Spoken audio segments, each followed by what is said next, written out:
Is that better? Yes. Oh, okay, good. So I'm a compiler and a debugger engineer, and for the past couple of years, I've been working on the LLDB debugger, and I'm going to be talking about the experiences that we've had embedding Python in EuroPython. So I'm going to start by talking a little bit about LLDB and about debuggers.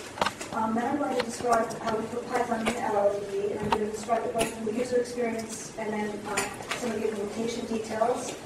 I'm going to go over some of the problems that we had trying to make this work and how we solve these problems. And hopefully I'm going to have time to go over an example of actually using the Python scripting in the debugger to solve a real debugging problem. And then finally, hopefully, we'll have time for a few questions. I should probably mention a couple of things.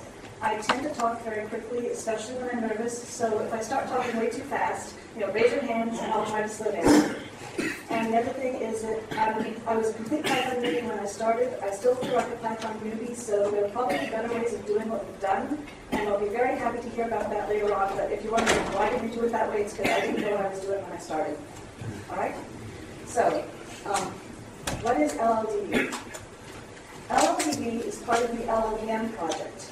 LLVM is an open source compiler and tools technology project. It was started at the University of Illinois. It's actually a library of compiler tools and technologies, so people link to it and they do a lot of research projects using the LLVM compiler for doing compiler research. There's also a lot of corporate companies that are contributing sources to the LLVM compiler project, including Apple and Google and ARM and a bunch of other companies. LLDB is LLVM's debugger. So LLDB is actually more than just a debugger, it's actually a debugger library. So again, it's something that you can link to and get various debugger services out of, including backtracing and synchronication, disassembly and stuff. So some of the things that might try to use LLDB would include front-end debuggers. So you can write a front-end and link to the LLDB library, get all of your debugger technology that you want. You can also have automated testing tools or disassemblers, execution analysis tools, crash reporting for the backtracing and synchronication, or performance analysis tools. So all of these different types of tools might be interested in linking to the LLDB library and using the various services that we provide. In this talk, I'm going to be describing the debugger front ends, and in particular, I'm going to be describing the LLDB command line debugger and the LLDB GUI debugger, which is part of an IDE. So I'm going to start by going over a few bits of basic debugger terminology. You may already know all of this, but in case you don't, just to go over it. So when you have executable files on your disk, like Hello World or Python.exe, these are what we refer to as targets. When you go to execute your target, you load it into memory, and then the thing running in memory is called a process. You execute your process in memory, your process finishes executing, it's pulled out of memory, you still have your targets on disk. So targets and processes. Breakpoints are places where you can pause execution to examine the state of your program and try to figure out what's going on. Breakpoints can be conditional, so you can say, I only want to start at a particular breakpoint if a particular variable has a particular value or some other condition is true. You can also attach code to breakpoints and then have this code get executed each time the breakpoint is hit. Every time you call a function, you have a frame that's associated with the function. The frame contains parameters for the function, its local variables, and often the return address for the function. Processes and threads maintain call stacks of the currently called functions. When you call a function, its frame gets pushed onto the stack. When it finishes executing, the frame gets popped off the stack. So there's the end of Debugger 101, your introduction to debuggers. Now, about LLDB. LLDB itself is written in C++. It's a multi-threaded program. It's got an object-oriented design, so the main pieces of the debugger are all objects, and the objects are nested within each other. LLDB is currently in its beta release, so there are still a few bugs in the program, but if you want to try it out, you can. As I think I said earlier, it's an open source project. You can download it, build it, contribute to it, whatever. The objects in LLDB, so the main top-level object is the debugger object. Inside the debugger, you can have a target. You can have multiple targets. It's been designed to handle multiple targets within a single debugger. Within your target, you can have a running process, and your process can have one or more threads in it. Now, within your debugger, you also have your interpreters, because users have to be able to enter commands, so you have to interpret the commands. So you have your command interpreter. That's the thing that handles your basic debugger commands like setting your files, setting your breakpoints, running the program, whatever. And in LLDB, we also have embedded a script interpreter. And this is where the Python comes in. So the script interpreter then handles all the Python commands that the user might want to give the debugger. So we also, LLDB, in addition to having just a command line debugger, there's a GUI debugger. And this makes things a little bit more interesting because you have a single running GUI debugger process that may want to launch multiple targets. It wants to launch each target in a separate window, and it wants each target executing in a separate window to have a separate debugger session. But this is all running under one overarching process. Therefore, you have multiple simultaneous debuggers, each one wants its own script interpreter, so you really need to have multiple simultaneous script interpreters, or something like that. You need to have the ability to switch smoothly between the windows as the user clicks from one window to another, and at the same time you need to maintain complete isolation between your various sessions, so you have thread safety, no deadlocking, and things work the way users expect them to. So the debugger in LLDB, it works roughly like this. You have the LLDB process. In the big LLDB process, you have one running single embedded Python interpreter. And then you're going to have your debugger object with the command interpreter and the script interpreter inside it. But you can actually have multiple debuggers, each with their own command interpreter and script interpreter. But Python, as you probably all know, doesn't really allow you to have multiple script interpreters in one process. So we have to simulate that, and we actually have what I call interpreter sessions inside each debugger. Each session simulating being its own separate script interpreter. And that's one of the things I'm going to explain a little bit later in this talk. Now, the debuggers, so you've got your multiple debuggers, and each one has its own interpreter session. So the users can enter Python commands in their different interpreter sessions, and they might define a variable and then say, well, look at the variable. If you do that in multiple sessions at the same time, and you really want to be careful that the values don't stomp on each other. You want to make sure if you've set count to 24 in the left-hand window, when you go to print it in the left-hand window, you get 24. You don't want to get the value from the other window. So we really have to maintain very strict separation between the Python definitions that are used in different interpreter sessions in a single process, so that the users get the behavior that they expect. So at this point, I'm going to show you a little bit of LLDB running to give you an idea of some of the stuff you can do with scripts in LLDB as a type.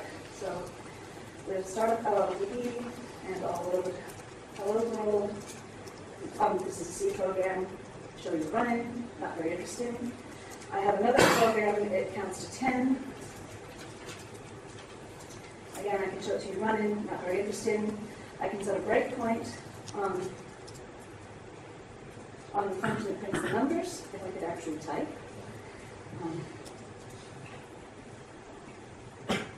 Okay, and then we run, and it stops each time it goes to print a number. Now at this point, I'm actually going to attach a Python breakpoint script command to this breakpoint. So I'm going to say breakpoint command add script. It's going to be a Python script, and I'm going to add it to the first breakpoint. And I'm going to actually start counting how many times you hit the breakpoint. So I'm going to use the variable breakpoint count. I'm going to increment it every time you hit the breakpoint. And I'm going to put out what it is. So hit this breakpoint. Again, I can't type when I'm nervous, sorry. Whatever.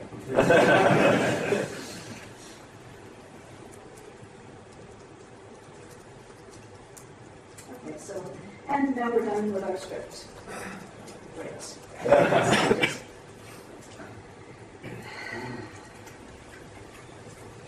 I appreciate your patience, I'm sorry.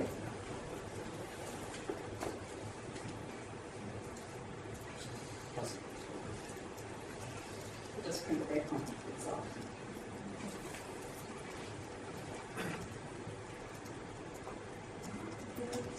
Done. Okay, now we're done. Now I can continue executing, and all we did was print out the breakpoint number. Well, let's ask Python what breakpoint count is, and if it tells us it doesn't know what it is, oh, let's initialize it, and then maybe it'll know what it is. So we can initialize it here directly from our command line prompt. Now we say, what is breakpoint count? The script command is telling that we want to execute some Python. Then we continue executing. And now, if you look at the LLDB prompt, it actually printed L1, and next time it printed out a 2. Can you see that? Yep. Yeah, okay. And now I can say I want to drop in the script interpreter, and this is like having Python at your Unix prompt, but you're inside LLDB. I can say print breakpoint count. It says it's 3. I can say that's not it. Okay, let's change it. So I'm going to say breakpoint count equals 28. Get out of the script interpreter and continue executing, and it's now the 29, 30, 31. So we actually have Python accessible from all these different places inside LLDB. So that's a real fast demo of using it. Now I'm going to get back to the main talk. So now I'm going to show you, talk a little bit more about the implementation and uses of Python in LLDB. So the first question, obviously, is why did we want to have Python scripting in the debugger at all? And one of the answers is that you can start using it to set really useful conditional breakpoints, because the Python will allow you to get hold of your debugger objects and then you can query information out of them. So you can do things like say, I want to set a breakpoint and then I only want to stop at that breakpoint when it's called by a particular function. So if you have a library routine that you want to set your breakpoint in and it's called all over the place, but you really only want to stop in that library function when it's called from a couple places in your code, you can now say, only stop here when the calling function has a particular name, or when the calling function's arguments have particular values. If you're doing multi-threaded debugging, you can also say, I only want to stop at this breakpoint if it's being hit by a particular thread. You can even record the thread ID in a Python variable and then say, I only want to stop at this breakpoint when it's being hit by the same thread that hit it last time. In addition to setting conditional breakpoints using Python, you can also use, oops, got ahead of myself, you can use Python to help traverse your dynamic data structures. So if you have a huge binary tree or a linked list or a heap or something like that, and there's thousands of nodes, but there seems to be a problem in one of your data nodes and you're trying to find that node, now you can write yourself a Python script that's going to traverse your data structure, find the node, it can report the path to the node, it can report all kinds of information about your data structure, and take you right to where the problem is. You can also use Python to record things like register values when you hit your breakpoints. You can record your register values and your local variables. You can use the Python file stuff to write it out to a file. Yes? I'm just curious about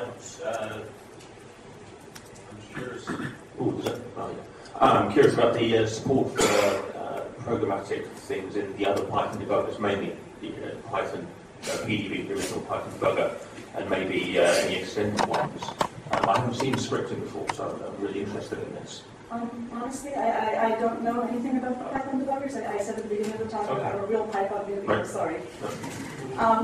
So anyway, you can record this information in a file, you can do it. Each time a program point is run it, so you can start building up traces of information, help you with your debugger.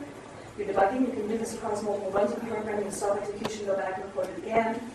And this brings up the fact that you can also use your Python scripts to help you do automated testing and QA with your programs. If you have one of these nasty bugs that only shows up once in a while, but it's not predictable, you can write a Python script that will run your program over and over and over again until it actually hits the problem, and it can collect data about your program every time it runs your program, so you have all these logs and records you can compare when you actually find problems to see what was going wrong.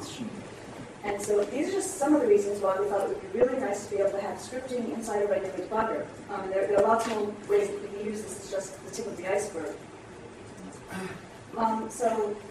Talking a little bit about what we've actually got where, as you've all figured out already, Python is accessible from within inside the LLDB debugger. And we've also made it so that you can access all of the LLDB debugger functionality directly from Python with the Unix prompt if you want. And so basically, Python LLDB, when it's compiled and built, generates a Python module. So you can run Python at the Unix prompt, import your LLDB module, and then you can start doing regular debugging stuff. You can create a debugger, you can create a target, you can set breakpoints, you can run your program. You're off and running doing debugging stuff straight from the Python prompt. So these functions that I've highlighted in red are all LLDB API functions. They come with the API, which I'm going to be talking a little bit more about throughout the talk. If you want to see some good examples of how to do this kind of thing, the LLDB regression test suite is actually written in this style, running Python straight from the Unix prompt and then importing the module and doing the tests. So that's a great place to see examples of how to do this kind of thing. Now back to the main part of the talk, which is actually going to be the Python inside the LLDB debugger. LLDB contains a full and complete Python interpreter, and it can be accessed from several different ways. So there's a one-line script command. There's a one-line script command. So if you have just a little bit of Python that you want to have executed, but you want to stay in your main LLDB debugger context, you don't want to leave the prompt, you can just say, Python, go execute this little bit of code for me, and it'll do it and bring me back the answer. So here I've asked it to convert decimal to hex. You can also drop into the full interactive interpreter. This is just like typing Python in the Unix prompt, but it's already loaded the LLDB module for you, so you've got all the API functions. And we've done a little bit of extra setup to make your debugging tasks easier to accomplish. And then you can also run Python through your breakpoint commands, as I showed you. You can run Python in your breakpoint commands, as I showed you earlier. So we've added some stuff to LLDB to make the Python really useful. One of them is, as I said at the beginning of the talk, LLDB is really a debugger library. So as a library, it has a full and complete API that allows all the different tools that want to use it to call its functions, to create, access, manipulate debugger objects in state. And the entire API is fully accessible and callable from Python. That's in the Python LLDB module. We've also preloaded several LLDB objects into Python variables for you. So anytime you stop your execution and you want to get into Python, your target, your process, your current target, current process, current thread, and current frame are all in these Python variables for you. So you've got these variables, they're there, you can use them to start calling the API functions and doing your debugging tasks. And finally, as I actually demonstrated in the little demo that we gave, we've set it up so you have a single persistent Python dictionary for your entire debugger session. That's within the single debugger object, so that you can get in and out of your interactive interpreter multiple times, and things you define the first time you get into it are available the last time you get into it. You can define a function in the interactive interpreter, initialize it with a script command, call it in your breakpoint command functions, and they're all accessing the same persistent dictionary for your entire debugger session. So there are two main parts to the implementation of Python in LLDB. One of them was just getting Python into it, so we had the interactive interpreter, you could do the interpreter and the script commands and the breakpoint commands. And then the other part was getting the API into a Python module so that you could actually call it and do some useful debugging tasks. So I'm going to talk a little bit about how we implemented the Python interactive interpreter stuff in LLDB first. So implementing the actual interactive interpreter with the prompts and everything. We wrote our own interactive interpreter module in Python. We inherited from the interactive console class, which is in the code module. Our interactive Python interpreter takes a dictionary as a parameter, and then all the Python code that gets executed in the interactive interpreter and in the one-line script commands uses that dictionary as its main context, so all the definitions go into it or are looked up into it. And then we use the Python C API functions in LLDB itself to initialize the Python interpreter, to initialize some thread capabilities, and we actually had to turn off Python signal handlers because by default Python installs its own signal handlers, which is good in many cases, but if you're a debugger, you actually need to handle the signals yourself. And you need to get the signal that says you hit a breakpoint. You need to get the signal that says the user wants to interrupt the running process. So we had to turn off Python signal handlers. And then we import our own interactive interpreter module and then call the appropriate interactive interpreter function. For handling the one-line script command, it's pretty much the same mechanism. We use the same module, we just have a different method in the module that we have to call, and it's simpler. We don't have to do looping, we don't have to collect the input, and if they give us an incomplete line, we just tell them that they're giving us an incomplete line. So real quick overview of how the dictionary stuff works is when we create a new debugger, we get a new debugger object. The new debugger object creates a new command interpreter, which creates a new script interpreter session. The script interpreter session automatically generates the name of the dictionary that's going to be used for that session in Python. And then we tell the Python interpreter to generate a new dictionary for us, an empty dictionary. And we put it, in the Python global dictionary, we insert, the dictionary name for our session and point it to the new dictionary that Python has created. So that's how we get our dictionaries. And then if we have multiple debuggers, of course, we're going to have multiple dictionaries, one for each session. So if we go to invoke a one-line script command, then what happens is, the first thing we do is we look up the right dictionary name in our session. We find the dictionary in Python. Then we find the code for running our one-line script interpreter that we've imported from our module. And we get the input that the user said they wanted to use. Now we take this, and we have to wrap the input that the user gave us in our dictionary up into this argument tuple. We use the embedded C API function calls to do this. And then we call PyObject call object, another C API function, to actually execute the code on the argument tuple. If we're calling the interactive interpreter, it's a similar idea but a little bit different. Again, we look up the dictionary name first off, and then we create a string that's going to call our interactive interpreter. Python run interpreter is the name of our method in our module that runs the interactive interpreter for us, and we fill in the name of the dictionary that it's supposed to run with, and then we call the C API function pyrun simple string on this string that we created, and it executes our method using the right dictionary. Now we actually had to do a little bit more. We had to do some I/O setup and some I/O cleanup. And the reason for this is that Python really wants to use stood in and stood out for all of its I/O. And when we're using graphical user interface, we've got like 3 different windows with 3 different script interpreter sessions. We want to be able to say this I/O goes to this window, this I/O goes to this window, this I/O goes to this window. So we actually had to redirect sysstood in and sysstood out before we could call the interactive interpreter. And we also then had to reset them after we called the interactive interpreter. And we also had to do some funny stuff with TermOS to deal with Control D, but that's another matter. So then, now breakpoint script commands work a little bit differently. So I'll talk about them for a little bit. So when you go to add a breakpoint script command in LLDB, it prompts you for your Python. You enter your Python script, and it looks like you've just entered normal Python. Behind the scenes, LLDB is going to take what you wrote and wrap it up in the Python function and give it some obscure name so that hopefully the user won't accidentally recreate this name.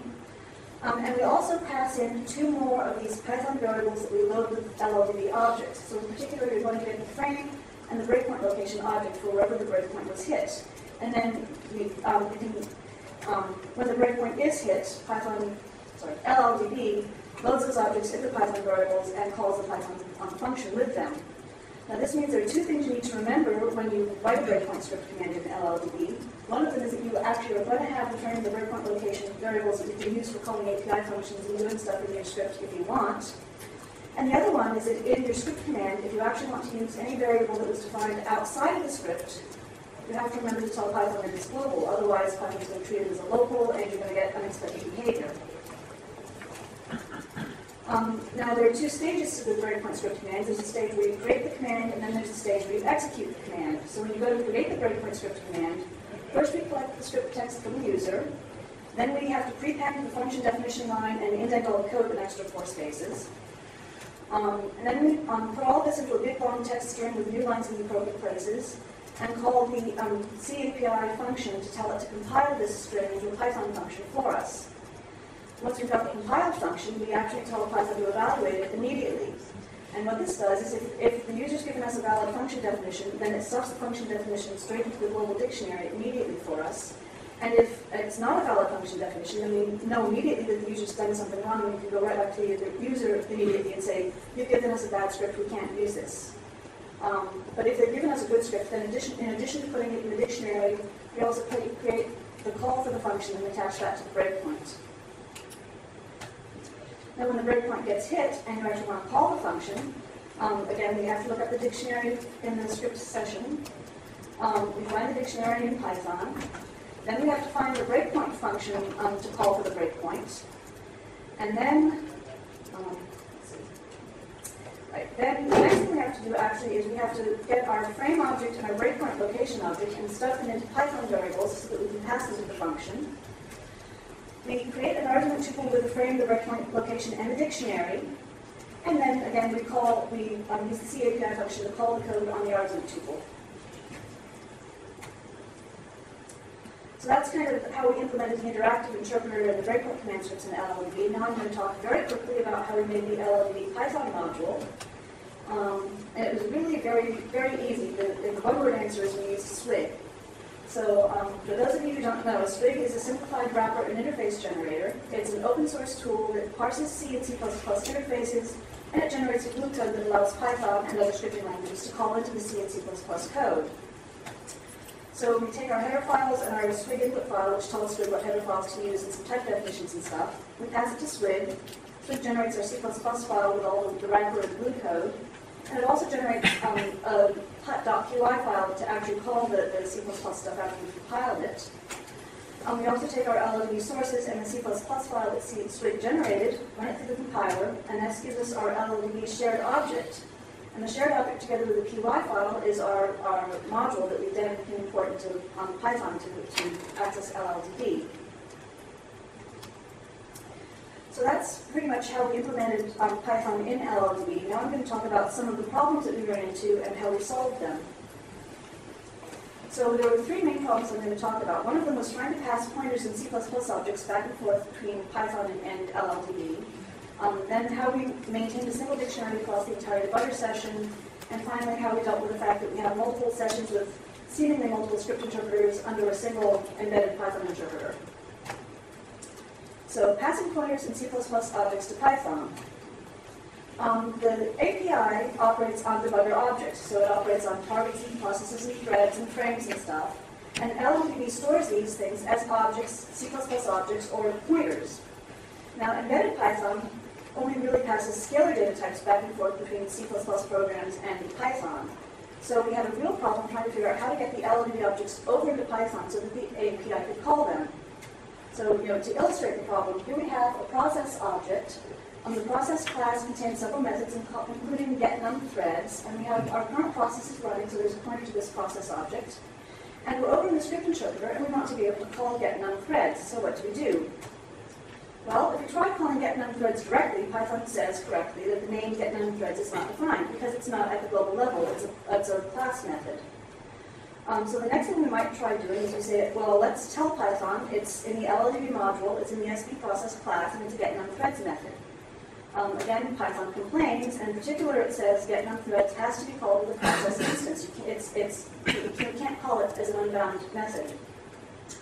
So that means we really have to figure out how to get a process object into a Python variable so that we can call this method that we want. Now, Python, the C API provides a couple of methods for converting stuff from types from C to Python. But basically, it converts strings, it converts integers, it converts other numbers, it converts these things called PySize and PyObject. But if you want to convert anything else, the programmer has to write the conversion. And this is very complicated.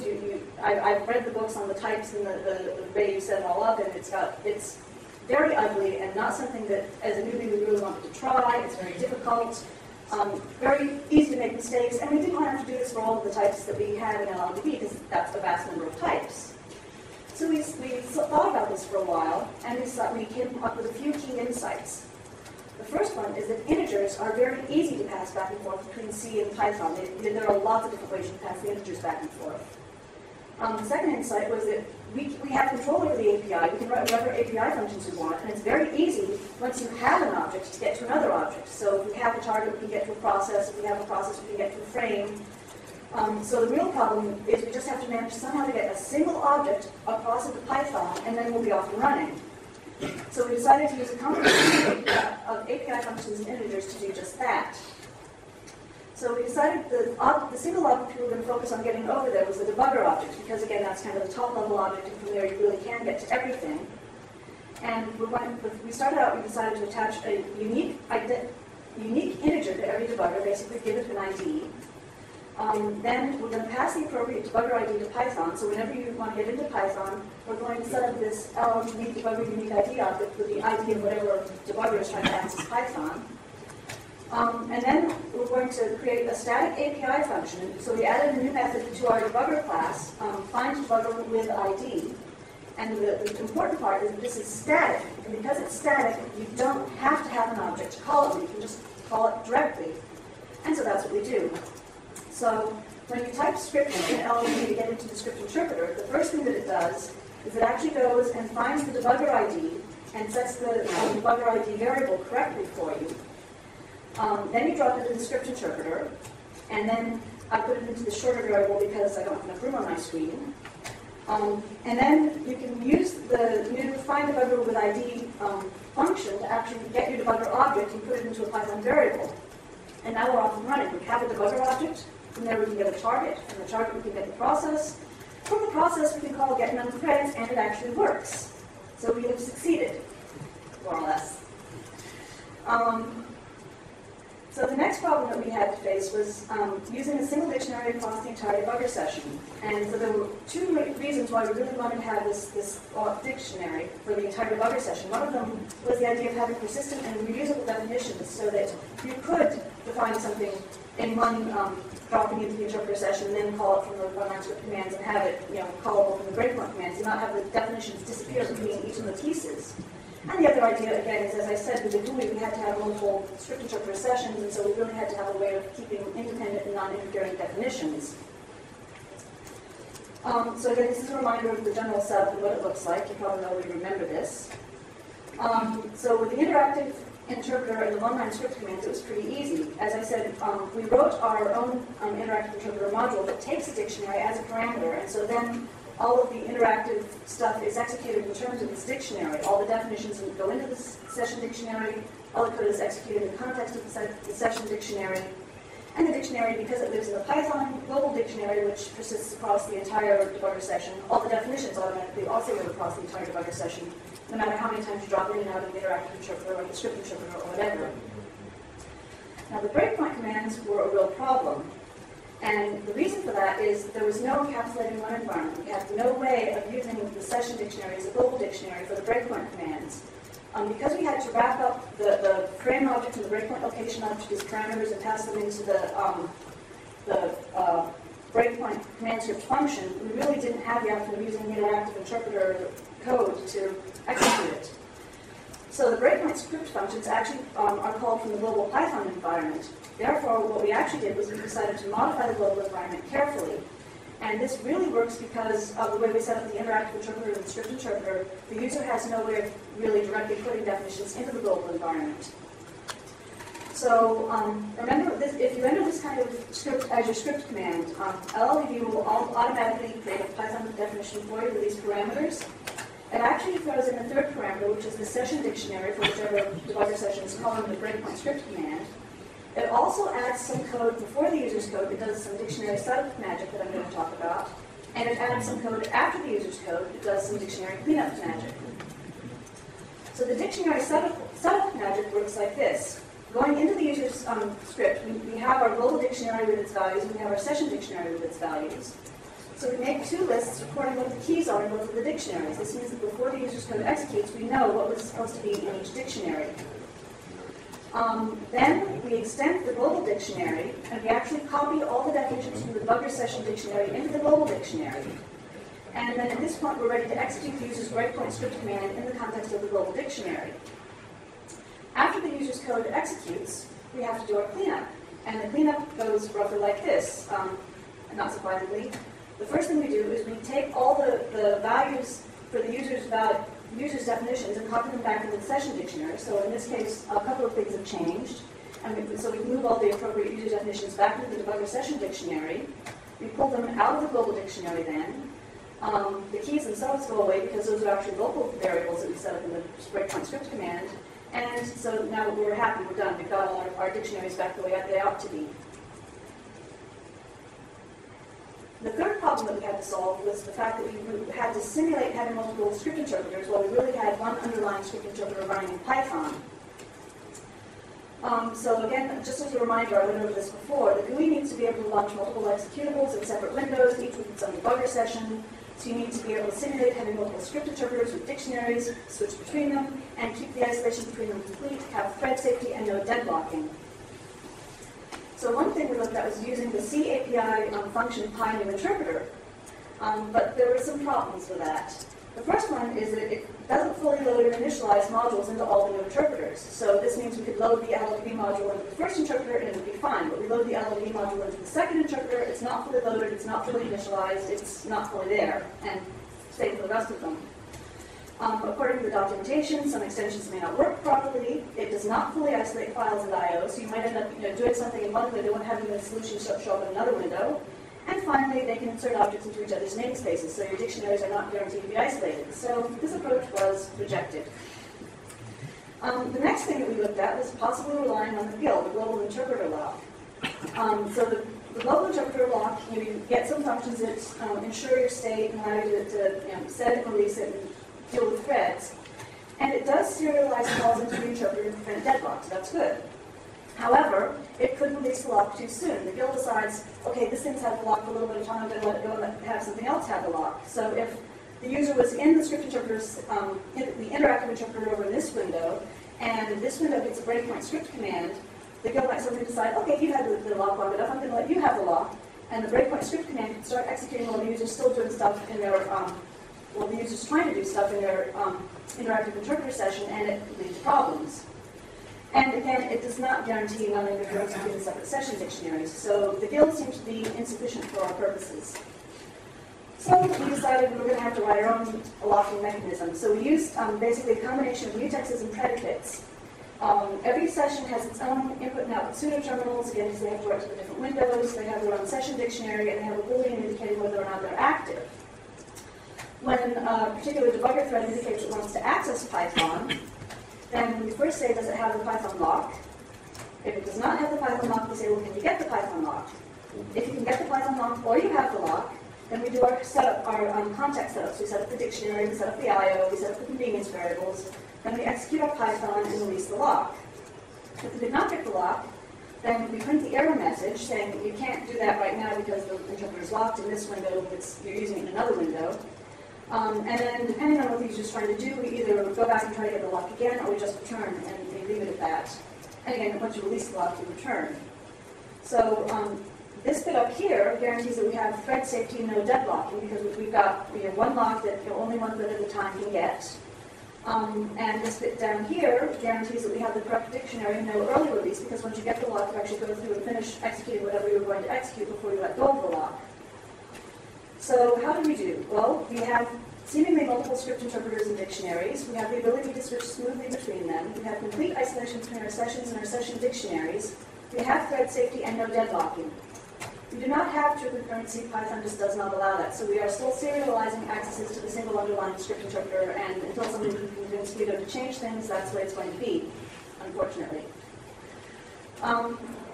So that's basically the implementation of LLDB and the problems that we ran into. Now for the next part of the talk, I'm actually going to show an example of using scripting in LLDB to solve a real debugging problem, or kind of debugging problem.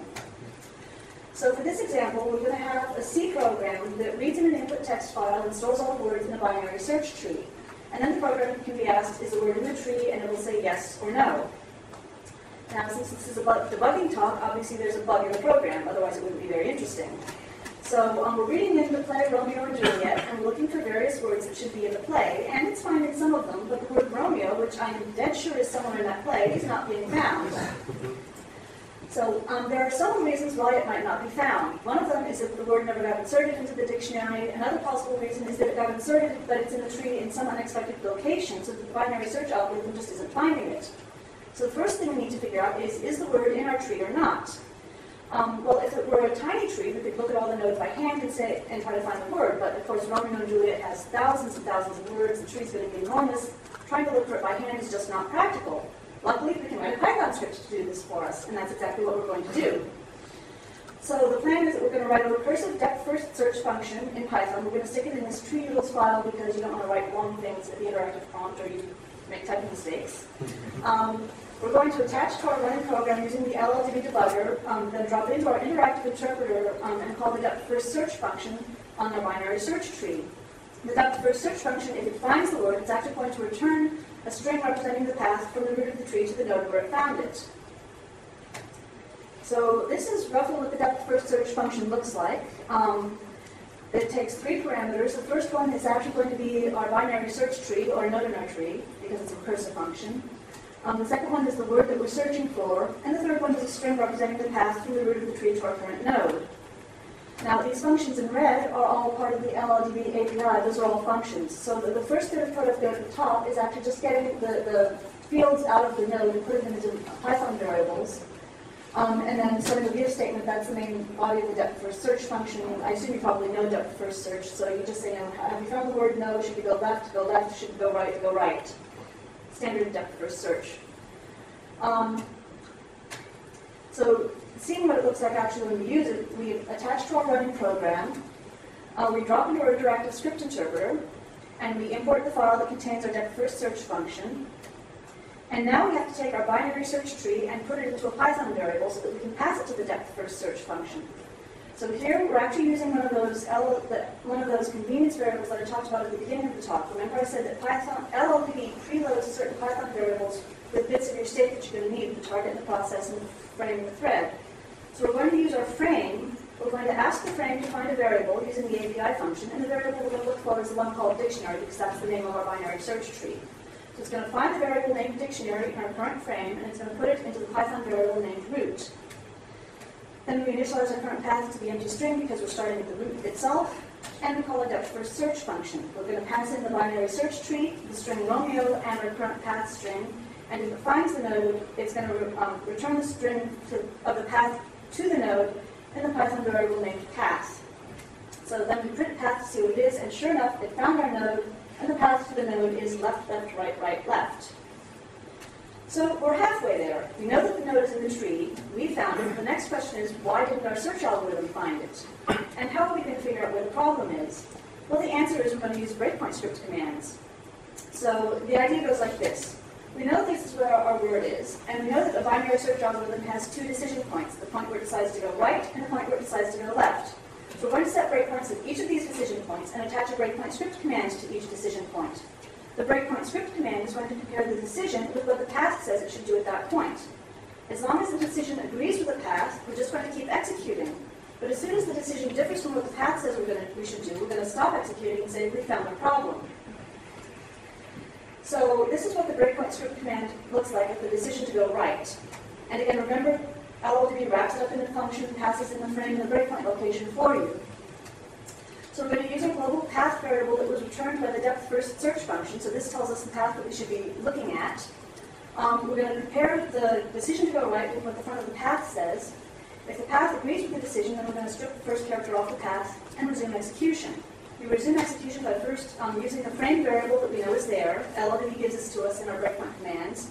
We're going to use our API functions to get the thread and then get the process, and then tell the process to continue execution.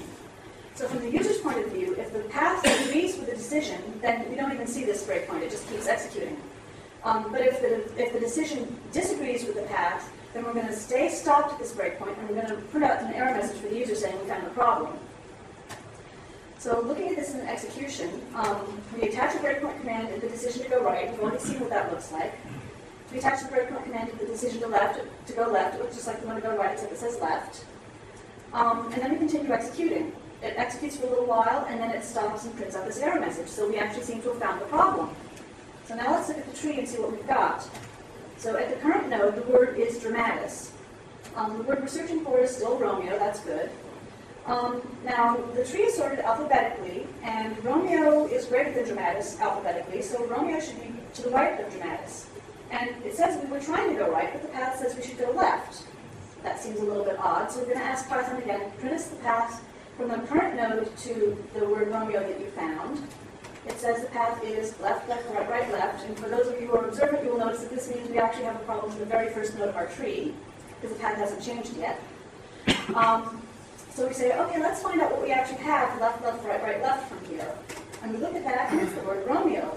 But look at this, we have an uppercase R versus a lowercase r. Our program contains a case conversion problem, and that is the bug. So basically that's the end of my example of how you might use Python scripting to solve a real debugging problem if you're trying to find a problem in your program. So in summary, I've shown you hopefully that embedding Python in the debugger gives the users a great deal of power and the ability to do a lot of really cool, useful stuff that they couldn't do without scripting Python ability in their debugger. I've shown you how we solved a couple problems, including passing pointers and objects between C and C++ and Python, and also how we managed to maintain the fiction of having multiple separate Python interpreters with really a single underlying interpreter running. If you want more information, then you can always go to the LLDB website there. There's a full project description. You can download the code and look at it. If you want to look at the API, you can look at the header files. That's the best place to examine it. There's also the scripting example that I went over at the end. There's a link to the example on the web page with more explanations and descriptions if you want. And there's a link to the developer's mailing list. So at this point, I think I'm ready for questions and comments. Yes?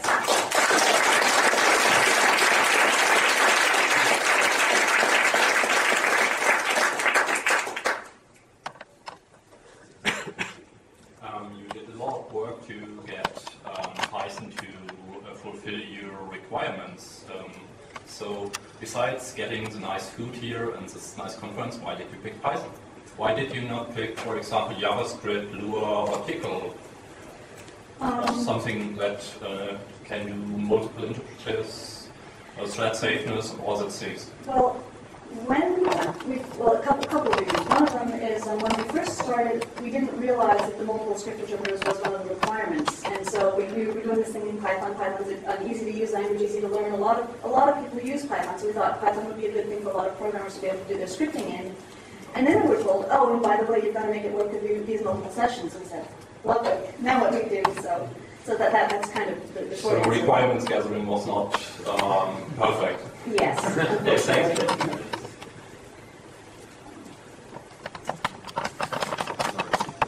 Just a quick question about LLDB. Can it be used easily to debug programs that haven't been compiled with LLVM?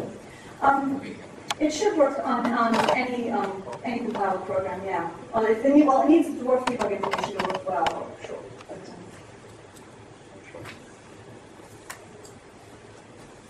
Any other questions? What kind of platform? Okay, currently it runs best on Mac OS X. I didn't say, but most of this development actually happened at Apple. But it's also, there are some developers who are working on the port to Linux, and I believe the Linux port is either fully functional or almost fully functional.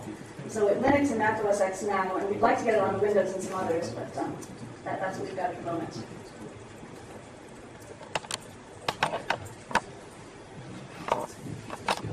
Okay, so which languages can I compile with this compiler? LLDB mostly does C languages, so it's C, C++, Objective-C, and Objective-C++ at the moment. Okay, and why should I use this compiler instead of GCC and build-to toolchain? Why? Okay, a couple reasons. LLVM, the LLVM compiler, it does a better job of optimizing than GCC. It's a much more modern compiler, so it's got a much better, more coherent design. It's got more advanced optimizations. It runs more efficiently. You know, there are a lot of good reasons for using LLVM, and LLDB actually takes a lot of advantage of LLVM. So when you have both LLDB and LLVM on your system, for example, LLDB uses the LLVM parser to parse all the C expressions in the debugger. So we didn't try to write our own C and C++ parser, and we didn't try to write our own. We actually used some of the JIT abilities in the LLVM compiler to do some stuff in LLDB. So we have some JIT code. I didn't show it to you, but there's an expression command in here where you can actually write a C or C++ expression, have it jitted and executed in your code, so you can do all kinds of very useful stuff with that. Okay, and for which architectures can I use this compiler? Is it only for the Intel CPU, or can I use it for ARM or some other?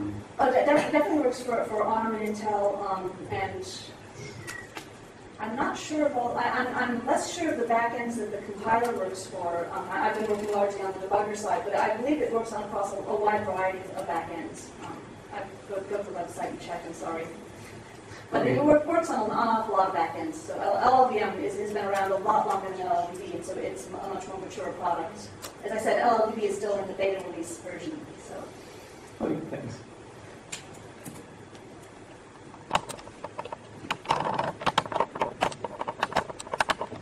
Actually, how much speed do I lose using the debugger, and doesn't it rely on the CPU extensions for debugging on each supported platform?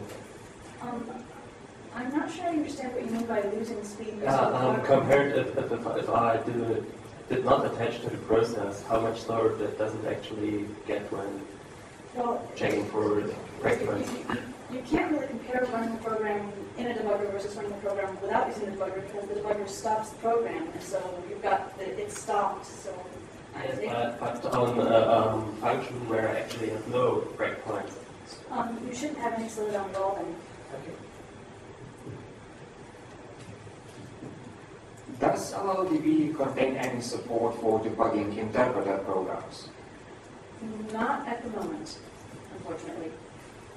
Because it would be interesting if I could debug attached to running Python program and debug it using the sort of DB Thanks. I completely agree, but it's not there yet. And If you want to write it, it's open source. Please feel free. I'd love to see it. That feature would be difficult because there's a patent covering that feature to do cross-language debugging. So if you switch between these two languages, you might have patent problems.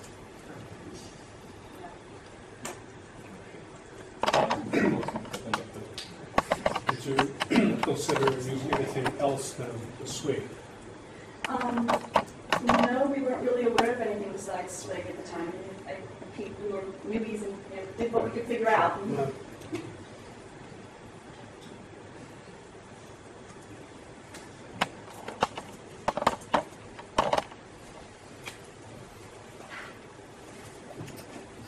You talked about having difficulties getting a Python usable object into the script. Yeah. I was wondering why you didn't have the same trouble with values that were returned from API functions that you could then call. Largely because the API functions went through Swig, so Swig took care of all the heavy lifting in terms of figuring out how to do the type conversions for us. We just trusted that Swig would convert it properly, it would end up in a Python variable for us. Okay.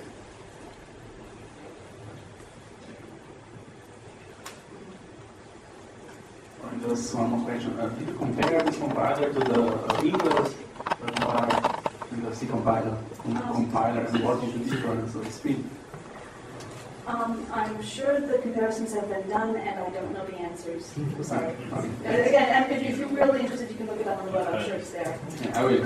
Okay.